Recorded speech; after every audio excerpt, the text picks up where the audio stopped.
बॉलीवुड की दिग्गज गायिका आशा भोसले बेशक अब हमारे बीच में ना, बेशक 92 साल की उम्र में उन्होंने इस दुनिया को अलविदा कह दिया। लेकिन एक सच्चाई ये भी है कि वे अपने गानों के दम पर फैंस के बीच हमेशा जिंदा रहेंगे। आज भी एक गाने ने नहीं बल्कि कई हजारों गानों ने लोगों के दिलों पर एक अलग ही छाप छोड़ी है, जो उनके चाहने वालों से उनको जोड़ कर रखती है। आशा ताई जितनी सफल गायिका रही हैं, वहीं इस सफलता के पीछे लंबा संघर्ष भी छुपा हुआ है। कई लोगों को ये मालूम ही नहीं आशा ताई ने कैसे अपने निजी जीवन को संभालने के साथ साथ अपने करियर पर भी ध्यान दिया, अपना नाम बनाया। कैसे उनका जाना एक जाना नहीं बल्कि एक दशक का अंत माना जा रहा है। क्या आपको पता है कि संगीत के इर्द गिर्द पली बड़ी आशा की शादी महज 16 साल की उम्र में क्यों हो गई? आखिरकार वो लंबे समय तक क्यों नहीं टिक पाई थी? क्यों आशा ताई को दूसरी शादी करनी पड़ी थी? आखिर क्या है इसकी सच्चाई? आखिर क्या है आशा भोसले की शादियों का सर? चलिए जानते हैं। नमस्कार, मैं हूं नाज़मीन खान और आप देख रहे हैं हमारा खास प्रोग्राम। आशा भोसले ने हिंदी सिनेमा को अनगिनत गाने दिए और अलग अलग भाषाओं में उन्होंने 14,000 तक गाने गाए, जो आम बात नहीं है। इस शानदार सफर के लिए आशा भोसले कई अवार्ड से सम्मानित भी हुई और उनका नाम Guinness book of world record में भी दर्ज है। इन आंखों की मस्ती, पिया तू अब तो आजा, ओ मेरे सोना रे, कह दूं तुझे जैसे हिट गाने आशा जी की आवाज में ही गुनगुनाए गए। लेकिन जितना उनके गानों ने उनको एक अलग ही मुकाम तक पहुंचाया, उतना ही ये शानदार सफर उनके लिए आसान नहीं रहा। उनकी निजी जिंदगी में कई चुनौतियां भी आई हैं। 8 सितंबर 1933 में जन्मी आशा भोसले का पूरा बचपन संगीत के आसपास ही निकला। आशा भोसले के पिता दीनानाथ मंगेशकर थे, जो खुद एक मशहूर गायक रहे। उनकी निगरानी में आशा भोसले ने संगीत की दुनिया में कदम रखा था।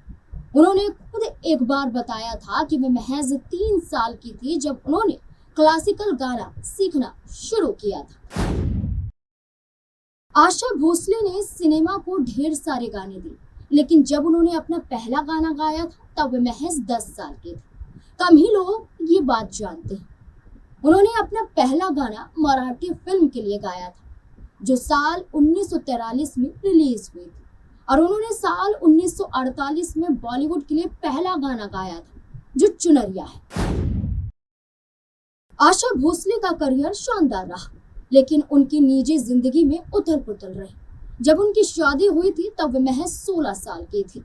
उन्होंने सेक्रेटरी गणपत राव के प्यार में पड़कर शादी करने का फैसला किया। वे दीवानी हो गई थी और उन्होंने खुद से बड़े गणपत राव से परिवार के खिलाफ जाकर शादी कर ली थी, जिससे उनके परिवार के साथ उनके रिश्ते बिगड़ने शुरू हो गए थे। लता से लेकर पूरा परिवार आशा से मतलब रखना बंद कर चुका था। जिस परिवार से एक नाम, एक पहचान आशा भोसले को मिली थी, वही परिवार उनके खिलाफ चला गया था, जिसके बाद आशा ताई को ये चुकाना पड़ा था एक भारी कीमत। इस बीच में उनका सफर कहीं ना कहीं रुक गया था, लेकिन शादी के बाद उन्होंने हार नहीं मानी थी। परिवार का साथ बेशक नहीं था, लेकिन वो इसके बावजूद भी आगे बढ़ती रही थी। यहाँ तक कि ये भी कहा गया था कि सिर्फ परिवार में ही नहीं, बल्कि इस रिश्ते की वजह से दोनों बहनों यानी कि लता और आशा जी की जिंदगी में एक बड़ा मोड़ आ गया था, क्योंकि दोनों के रिश्तों में यही एक बड़ी वजह खटास की बन गई थी। आशा भोसले ने जहां उम्र की बेड़ियां तोड़कर अपने प्यार को चुना और 15 साल बड़े लता मंगेशकर के सेक्रेटरी गणपत राव भोसले से भागकर कम उम्र में शादी की।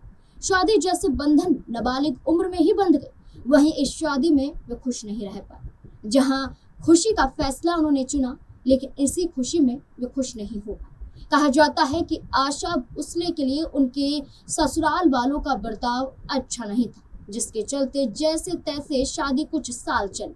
हालांकि शादी के 11 साल बाद 1960 में गणपत राव और आशा भोसले दोनों अलग हो गए थे। इस रिश्ते से आशा भोसले को 3 बच्चे हुए, बेटी वर्षा भोसले, बेटे हेमंत भोसले और आनंद भोसले। गणपत राव ने आशा भोसले को 2 बच्चों के साथ और तीसरे बच्चे की गर्भावस्था के दौरान ही घर से निकाल दिया था।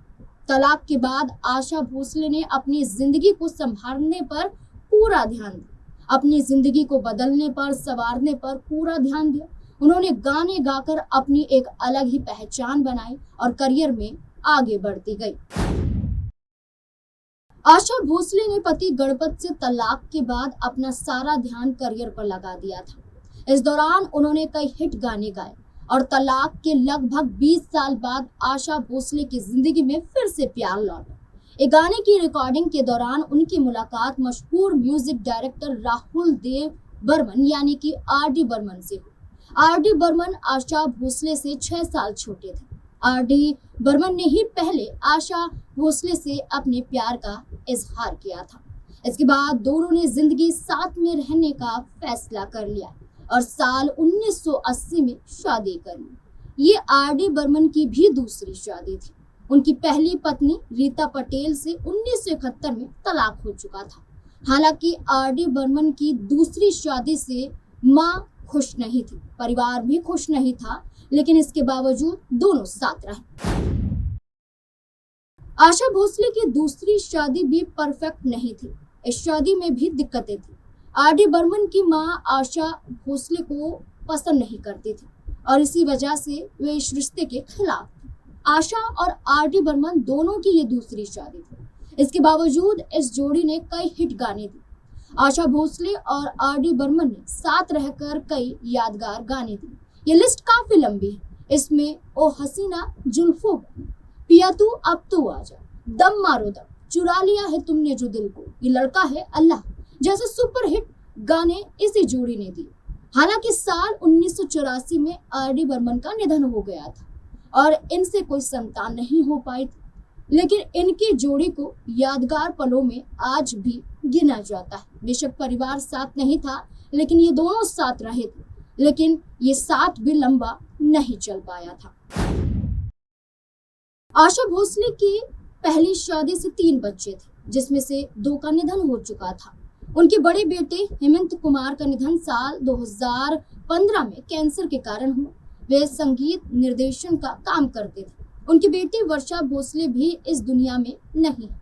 वे पत्रकार और कॉलम लेखिका थी।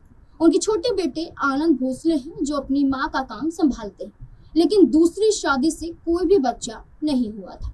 अब आशा जी जहां सुपर हिट गानों की वजह से जानी जाती हैं, जहां आशा को आशा ताई कहा जाता है, जहां आशा का नाम नहीं बल्कि एक सम्मान के साथ उन्हें पुकारा जाता है, आशा भोसले आज इस दुनिया में नहीं।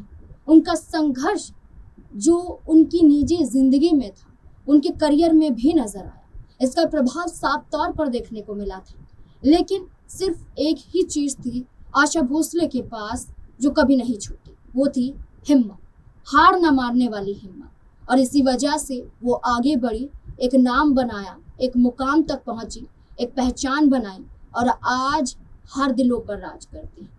अब आशा जी का आज शाम 4 बजे अंतिम संस्कार कर दिया जाएगा। 4 बजे तक पंच तत्वों में वो विलीन हो जाएंगी, लेकिन अपने गानों के जरिए सभी दिलों पर राज करती रही, सभी दिलों में जिंदा रही।